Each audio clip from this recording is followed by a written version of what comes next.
Hey guys, it's my birthday!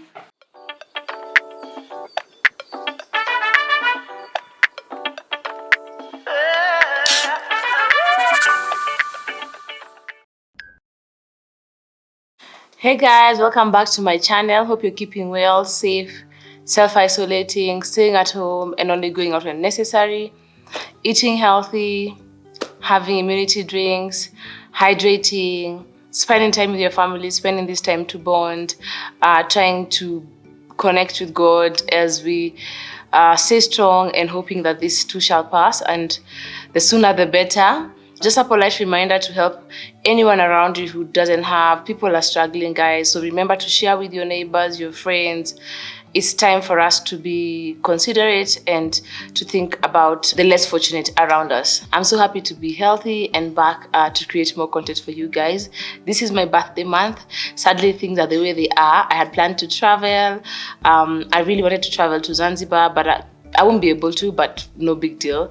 There'll still be another chance, God willing. And so today's video is, I want to talk about things I wish I told my younger self, things I wish I knew. And any person who's in their 20s, early 30s, this video is for you. And I hope you can learn through me and the lessons that I've learned through those few years that I've been on earth. So my birthday is April 17th. I'm an Aries. So I'll figure out what to do at home with the kids and maybe celebrate it later. So I'll go straight into it and I will divide the video into sections. So I'll have different sections and then I talk about the things I wish I knew in those different sections. The first thing I would tell my younger self, I'll be like, you know what? Take care of your health. You're not going to be young forever. You're not going to have that high metabolism forever. A time is coming when you will be reaping from the healthy habits, healthy ways of eating, healthy way of living that you maybe would have done when you were younger. Like I remember my younger self growing up, there was no much emphasis on going to the gym or eating healthy. Fine, granted there was no junk during my time, there was no pizza, sodas. In my mom's house, we didn't have that. So as we grew older, I was able to see these things in campus, which we didn't even have money to buy. But things like going to the gym, picking up something that I enjoy doing, let's say if it's swimming, tennis, I never did any of that. The whole of campus, it was just about eating whatever you feel like. I have the urge for chips, cake, sodas, sweets, and drinking a lot and not even hydrating. I remember, I used to take 1 meal a day, go in the evening and party. And looking back now, if I started these healthy habits then, which now my teenage girls are doing it, my teenage boys I'm trying to convince, but the girls are doing it, having healthy juices. Fine, party and drink and everything, it's allowed. But also find a balance, hydrate, take lots of water, vegetable, fruits, take a walk, run, We had so much free time when I look back and I wish I could turn back the hands of time. We had so much time, instead of sitting there and watching a series, every day just have this habit of taking 30 minutes walk or a run. I really enjoy running. I really enjoy jogging. If I had done that then, if Kathy had done that then I'll be reaping from the benefits. It's never too late to start. Yes, I started in my late 20s, but I think for anyone out there, start taking care of yourself, eat healthy, exercise, love your body, inside and out. It's not just outside how you look, but inside, because trust me, the older you get, you will reap those benefits. And the thing is this, you have this one body, no other body that God is going to give you, and wear and tear is a must. So the earlier to start taking care of it, the better. Second lesson I'll tell the younger Kathy would be on friendships. Don't sweat it, you don't need to have 20, 30. I wasn't that, outgoing. I still not am. I was an introvert, still am. I really used to get stressed, that I don't have enough friends. I need to have many of them. I would have one friend and I'd try so hard to have more because I thought, it's an in thing. How can people have 10 and me I just have 1, 2, come your birthday or you're going out for, we used to call it the rave, you don't have a clique or a gang. So I'd say just chill out, it's quality over quantity. So you can have 2, 3 very good friends who you enjoy their company, you share the same values, don't stress yourself. Another thing which I've learned that I'll tell my younger self would be invest in friendships. As much as your friends, you still have to take time, invest in it. Call each other, check up on each other, purpose to be in each other's lives. For example, if you're bad at replying messages or texting, put effort. Put reminders to call, birthdays. It's not about money. Do something small. Let the other person know that you're thinking about them. I'm not very good at it, and along the way you lose friends who you really valued, and sometimes it's too late. You can't get the bond back again. So invest in your friendships and those that are worth it, because at the end of the day also it's a give and take. You don't want to be the one in the friendship or in the relationship where you're the one giving more than you're receiving. And speak out, communicate. Sometimes we lose friends because we don't talk. That, maybe I'm mad about something, or I feel like I'm putting in more than you. And the thing is, I stop communicating, replying your text, picking your calls, and you would have just sat down and talked about it. And the other person, if they valued you, would have changed and would have fixed the relationship. I am very, very guilty about it because I don't like talking about sensitive things. So I'm those kind of people who'd rather not have those kind of conversations. But the older I get, I feel like sometimes it's important. Don't lose a friendship because you don't want, or you're afraid to communicate or talk about the hard things. Not all friendship are for forever. I'll give an example. Sometimes you have this friend who you grew up with from the time you're in nursery, primary, high school, campus, and you're clinging on to it because it's comfortable. It's your comfort zone. But sometimes it's for a season, you outgrow each other. You outgrow the things you used to enjoy to do together. You find that you're in different phases of your life, that the bond is not the same, but you're still clinging on to it, because you're like, what? She'll judge me now that I'm married and I have kids. I have no time for her. We have nothing in common. If the bond is not there, it's not there. Let it go. Don't hang on to it just because someone has been your friend since the time you're small. Know when to let go. And lastly, on friendship, I'd say, open yourself up, put yourself out there and you will make new friendships. It's all about the energy you give out. I am a culprit. I prefer to just stay with the same old, and I'm more good at forming new friendship. But put effort, because we were born to be social beings. We thrive through social interactions, through talking to each other, having that person or those few women in your life that you can share your challenges, share your joys with, celebrate your achievements, have a girl's trip, go out and do things that remind you that you're also a girl. That as much as I'm a mom and a wife, that I also am a little girl inside, and having those few friends really make a big difference. Third lesson would be on money. I'd tell myself, Kathy, it's never too early to start counting the coins and the pennies.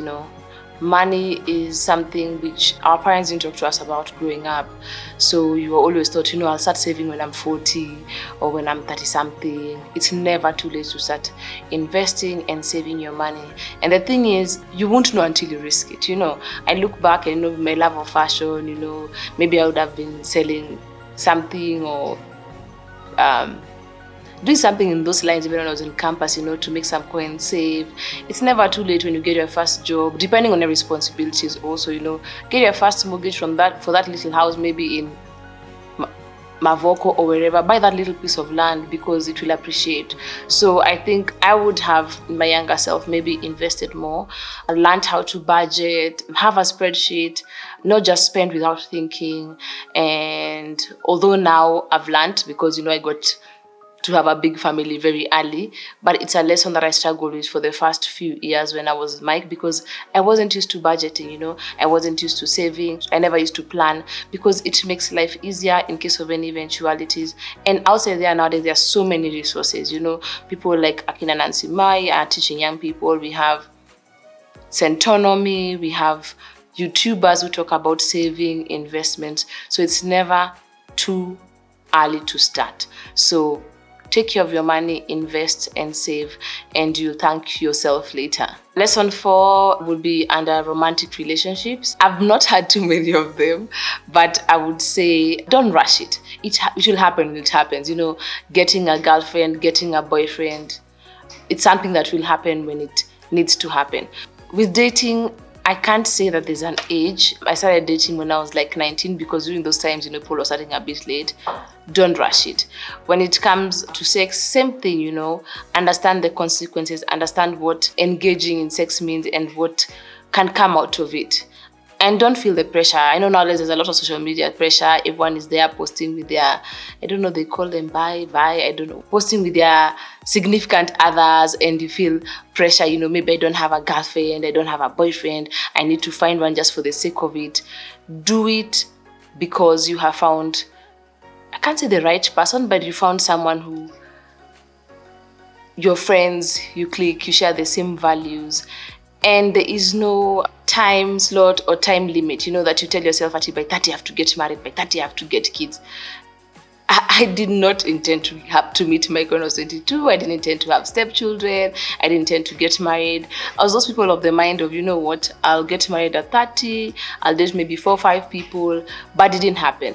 It's good to plan, yes, to have a list of what you're looking for in someone, but don't stress it. It will come when it comes. And it is not a must. Our journeys are not the same. Others will get married at 22, others at 30, others at 40, others never, because we were not all meant to follow the same path. And also, I feel like when you are in relationships, pray about it. Ask God to open up to you. Is it the right partner? And not every person you date, you will end up marrying. Some are there to teach you a lesson. Some are there to move you from one phase of your life to another. So don't stress it out. Also, same thing as friendship, even romantic relationships. Invest in time, invest in the relationship. Remember, compromise is a must. No one is perfect. No one person can be everything to the other. You know, I cannot be everything to Mike, and Mike cannot be everything to me. So also appreciate that you're not coming to this person to complete you, but to complement you. It is very important to realize that happiness comes from inside you. You're not going for someone to make you happy. So work on yourself as you find someone. Because if you sit there and wait and say, oh, I'll only be happy when I get a boyfriend and a girlfriend, you'll be very disappointed, you know. Happiness is not a destination, it's a journey. So yeah, that's what I tell my younger self, to relax. It will happen when it does happen. The next lesson I'd tell my younger self would be on career and ambitions. Sadly, we had parents during my time who, you know, they'd pick for you your course. You have to do what they choose for you. You didn't have an option. But later on in life, you know, I found myself. It took a very, very long time, and it has been a very long journey. I never knew I'd do YouTube content create. I knew from a young age that I wanted to do fashion and fashion design. But when I told my mom, she was like, what? No.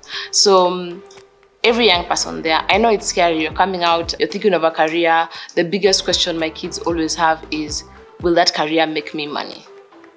Remember, as long as you love doing what you do, you give it your all, money will come.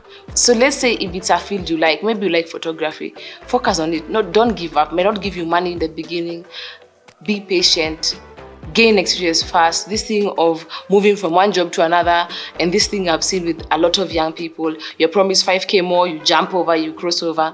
Guys, sometimes experience is everything. It's the only way you'll get good at what you're doing. Practice makes perfect. Be patient. Rome wasn't built in one day. I know there's a lot of people on social media comparing. You're thinking, you know what if I quit my job and do this? This career has money. But at the end of the day, if you don't love it and you don't have passion, it will show and it will come through. And you don't want to be like our parents who had this job that they did for 40, 50 years and they got no joy from it. Also, try new things. It's been a long journey for me, you know. I really, really wanted to do fashion. I enjoyed kids, be a teacher. But you can imagine when I started biochemistry, you know. And I was good at sciences and I was good at math, but that's not what I wanted to do. And also try to figure out, and this is something also parents can help kids with, what are your kids good at? Encourage them, because for me, I didn't have that guidance. So it was up to me to figure it out. I was still young. I didn't know. I didn't even think about it. I remember when we were younger and the teacher would say, write on the desk what you'd want to be in future. I had nothing. Other people had things. Mine was empty because there was no guidance. There was no Google that time, or there was no way I could get information. Nothing you study or nothing that you do is a waste of time. Or you feel like, oh, maybe I did this course and now I want to change, it's a waste of time. You will always, always benefit from that knowledge. So even if you did a course you didn't enjoy, even if you started somewhere you didn't want to be, persevere, because it's going to take you to somewhere else. When it comes to careers and ambitions, I would say also have mentorships. talk to people outside there. It helps you also to figure out what you really want to focus on. And like I said, it takes time and it takes patience. The next lesson I'll tell a younger Kathy would be, identify your values earlier in life. What are your values? What kind of person do you want to be? Values by meaning, what is important to me. For me, it's kindness, it's being a good human being, it's trying to do the right thing, being a good neighbor, not being too judgmental. So find what values do you stand by? And once you figure that out, everything else will fall into place in terms of friendships, romantic relationships, because I'm looking for people who we share the same values. So then there's no conflict of interest. If you're a Christian and you value being a Christian, remember that even when you meet your friends and even when it comes to jobs, when it comes to relationships, those values will lead you to get to the right people. So identify your values very early. It really saves you a lot of headache, heartache, confusion. It saves you a lot of conflict within yourself. Once you identify your values, then you're good to go. And I'm not saying that your values don't change over time, but there are those foundational values that mean a lot to you, that is a no to you. So identify them earlier in life, and it will make life a bit more smooth for you. The last lesson would be, Kathy, love yourself. Kathy, be a bit selfish. Self-love is a very important thing. No one ever talked to me about it. We didn't have parents who would kiss you and hug you and tell you the L word, tell you you're beautiful, you're deserving, you're enough.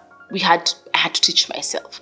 And it took time. And I guess personality-wise, I'm lucky enough to be able to have done that by myself. And I thank God that by His grace that I was able to do, but it's been a journey.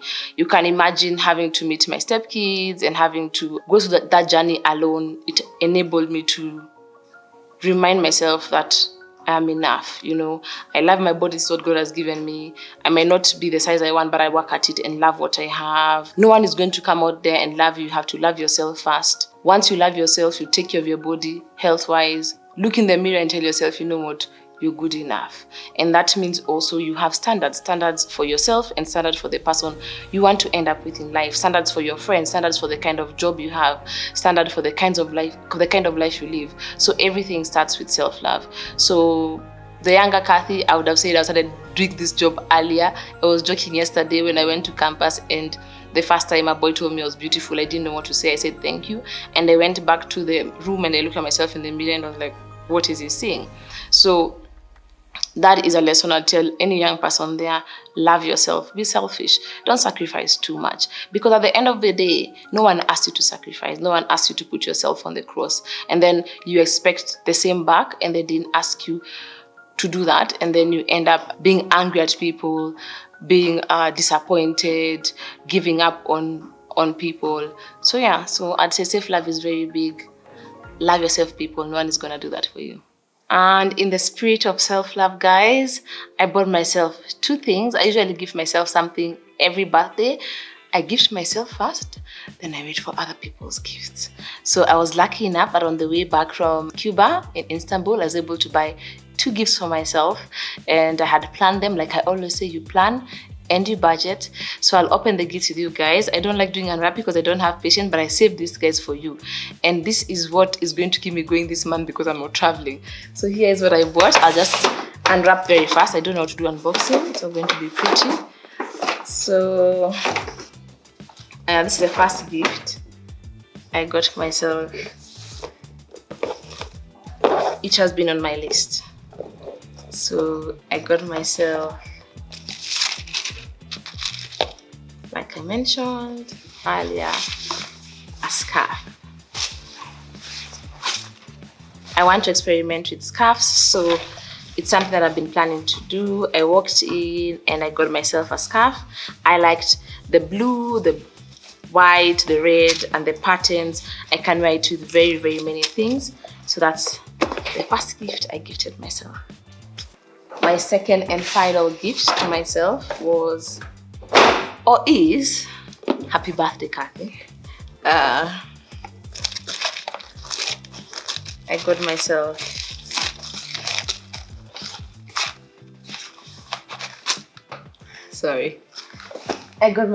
a belt, and that's the Kelly belt. That was also on my luxury wish list this year. So those are the 2 gifts that I bought myself, and I will patiently wait for other gifts. If they don't come, well and good, I've already gifted myself. I'm just happy that God has given me another chance to see another year. I cannot complain, and like I said, it's a journey. I'll continue working on also those things that I wish I've learned, because I'm not perfect and I'm still working on them. I hope you enjoyed the video, and for anyone who's an Aries, happy birthday to you guys. I know you are indoors. Find a way to celebrate. You can always find simple ways to celebrate. Kindly, guys, subscribe, like, share, and yay to 30K subscribers. Bye, guys. Until next time.